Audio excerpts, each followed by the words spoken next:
We are now in double digits, day 10. We are 10 days into this entrepreneurial journey, and I got so much I need to cover today. We're going to start talking about it, okay? So, to start back in my previous video, I've been losing clarification and clarity on what I'm doing every day because I'm constantly learning in this business. I'm constantly learning real estate principles. I'm learning about contracts. I'm learning about a lot of things that are important in this industry. And so I'm trying to find my footing on what consistent efforts I want to practice on every single day.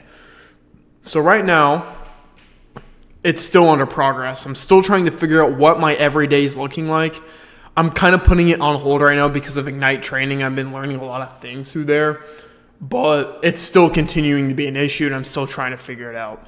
Now, we're going to be talking about what I did today. We had a lot of crazy stuff happen today and a lot of things that I learned, and then we're going to be talking about what's the plan tomorrow.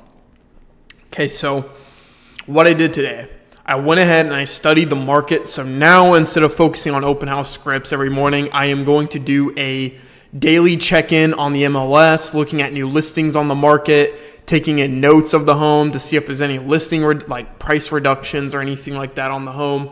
So I always make sure I have that stuff readily available. And I put it in an Excel spreadsheet.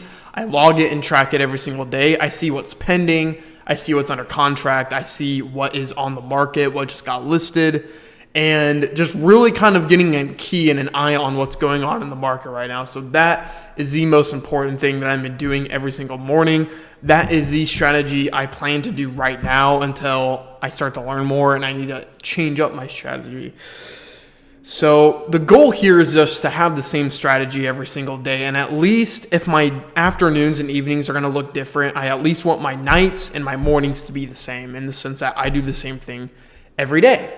So at nighttime, for example, I am no longer on my phone after 10 p.m. I am off my phone. I am not on technology other than making YouTube video, which I will be recording earlier in the day to make it easier for you guys to watch.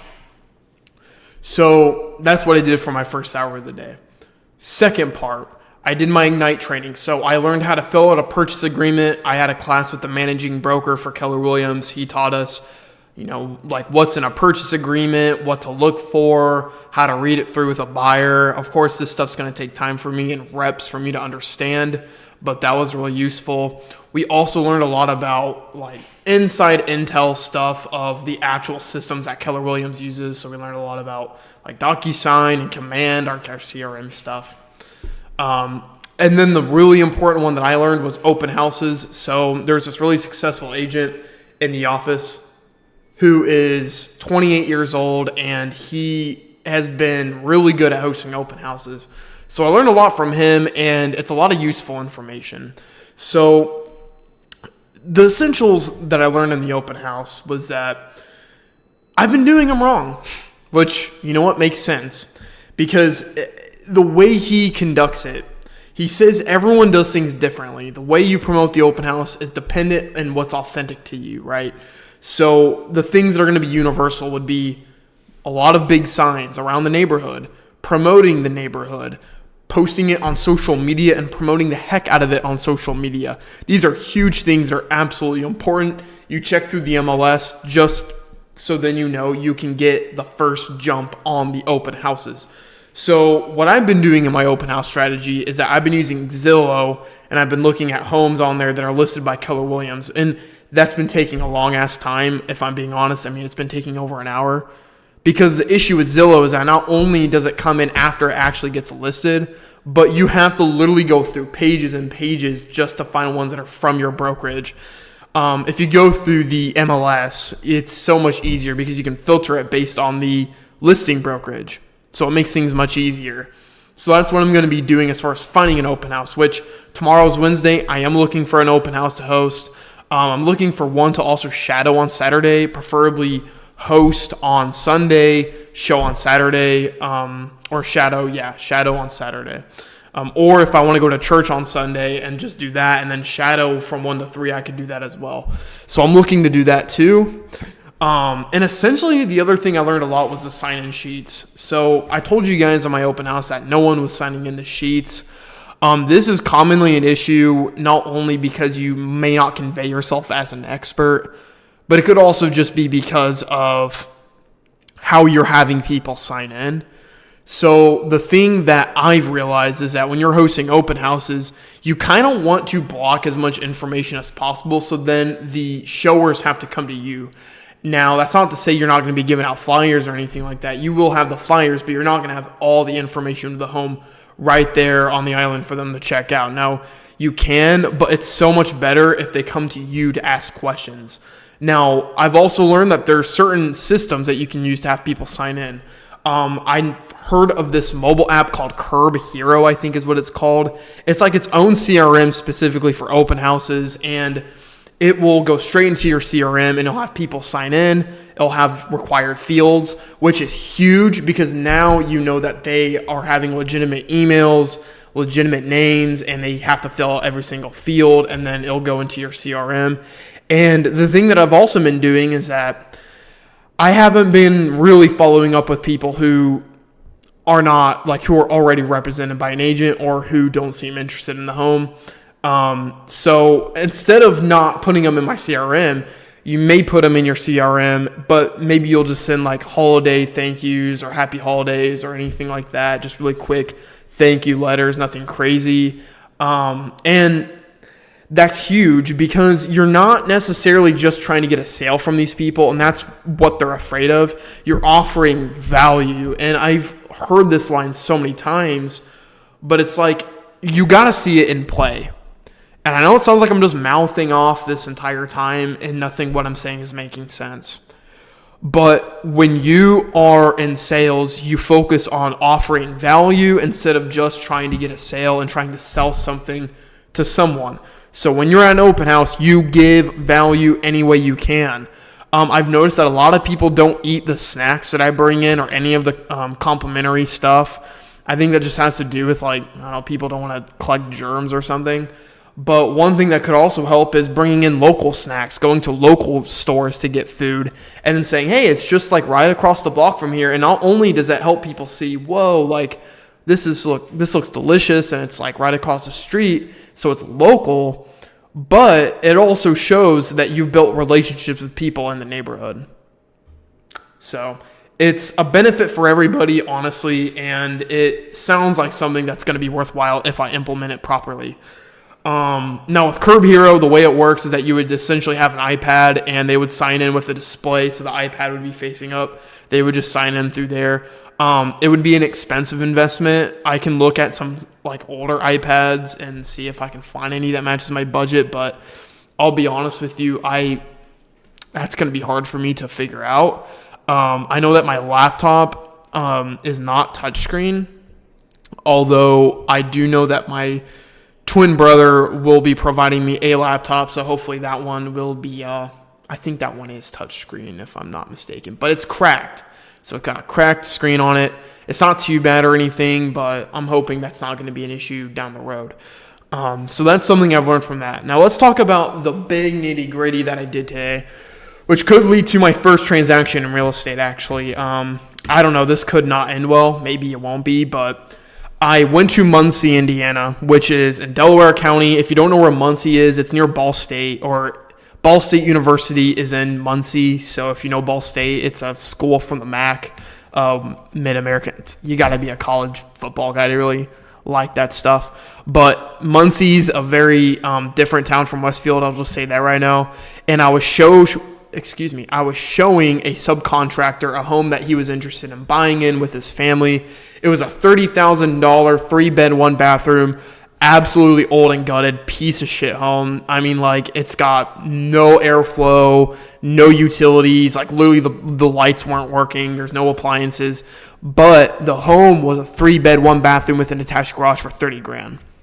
So you cannot beat that in this market. I mean, even if you fix and flip it, the after repair value's got to be over $80,000.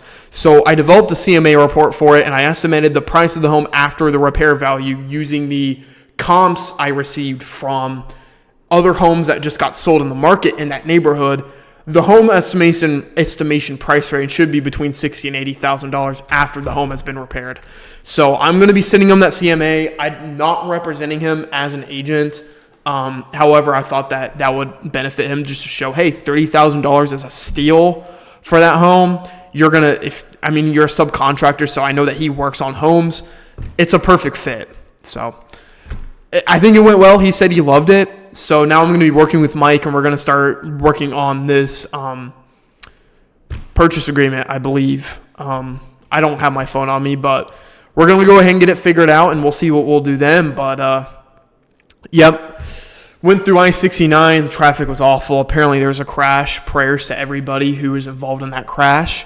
So it took me like an hour and a half to get to Muncie instead of an hour. So that was a little shitty. But other than that, it was a good time. And so, yeah, that is what I did for my day. I did a lot of real estate stuff practically. So this is one of the first times where I actually had a private showing with a potential buyer. And this could be a referral fee for me. If it's a referral fee, it's likely going to be a percentage of the flat fee that's going to be charged. Typically, when homes are that low of price, you do not charge a commission because you're likely not getting anything from it if it's a $30,000 home.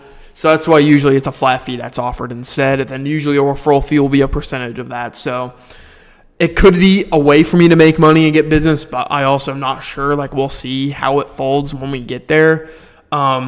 But it sounds like an exciting opportunity nevertheless. Okay, so this will be a shorter video than Monday, but it's cool that we got past 10 minutes. All right, so what's the plan tomorrow? So I'm going to be going through the MLS search again. I'm going to be looking at homes in Westfield, just seeing what's there and what I can find. And then after that, we'll be doing Ignite training. And then if Mike wants to meet up with me for the buyer agreement form for that home in Muncie, we'll go ahead and get that figured out. But what did I learn today? What's the important thing that I came out of here with? I need to work on becoming an expert in my field and being a real estate guy who just knows more about real estate than the common person. That's all I care about. Scripts matter. They matter when you're cold calling people. They matter in open houses, but they don't mean anything if you don't know what the hell you're talking about. And the only way you know what you're talking about is if you study the market, okay? So that's what I'm learning right now. Study the MLS, study Westfield, look at the neighborhoods, learn the subdivisions, learn your contracts, read the contracts, know what they mean, understand mortgages and how inspections work, understand, what inspections and mortgages mean in the contract. And, that's a huge thing because if you don't understand, if you're filling out a purchase agreement, you don't understand like what certain things mean in it, you could likely get sued for liquidated damages, negligence, all types of shit. So you got to know your contracts and what you're talking about when you're having it filled out with a buyer or a seller. So that is what I've learned this past week. I'm learning that I need to study the market more and more and not focus on as much on scripts. Now we're going to go back to cold calling. Okay, this is the last thing I'm going to talk about today. Cold calling. I've been getting told from people that you can use the dialer, you don't need the dialer. What does that look like? I don't know the plan. I have Mentorship 1.0 meeting on next Wednesday.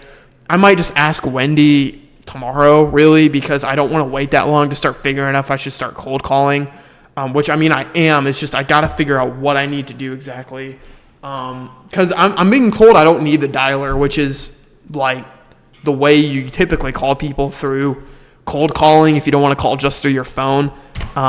It's a faster way to get leads, but honestly, she probably has a point. If I'm new, I don't want to be spinning it on all this crap and just, going crazy on it. So we're going to get that figured out tomorrow. So let's map it out on what I'm doing tomorrow. Studying the MLS. Okay, that's what I'm doing tomorrow. I'm putting on my spreadsheet.